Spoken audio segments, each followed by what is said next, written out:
Indra Kristianto mengaku menyesal menikah dengan Sinta Bachir.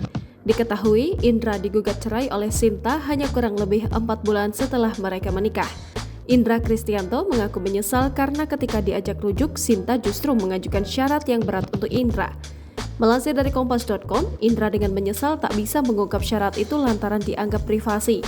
Semenjak itu, saya tidak ada hubungan komunikasi apapun. Mohon maaf, saya udah nggak komunikasi sama Sinta, nomor saya diblokir, Instagram saya diblokir, kata Indra dalam konferensi pers di kawasan Senopati, Jakarta Selatan. Sinta menerima Indra apa adanya, begitupun sebaliknya. Namun, Indra menyayangkan Sinta yang meminta syarat berat untuk rujuk. Indra juga memastikan tidak ada sama sekali melakukan KDRT dan selingkuh dari Sinta. Sebelum mediasi, Sinta Bachir ingin kembali rujuk dan bersama Indra Kristianto. Namun hal itu diurungkan Sinta lantaran ia menganggap Indra tidak berubah perilakunya dan membuat kesepakatan untuk bercerai baik-baik. Tim kuasa hukum Sinta Bachir mengungkap Sinta Bachir tetap memilih untuk bercerai karena pernikahannya tidak bisa dipertahankan lagi.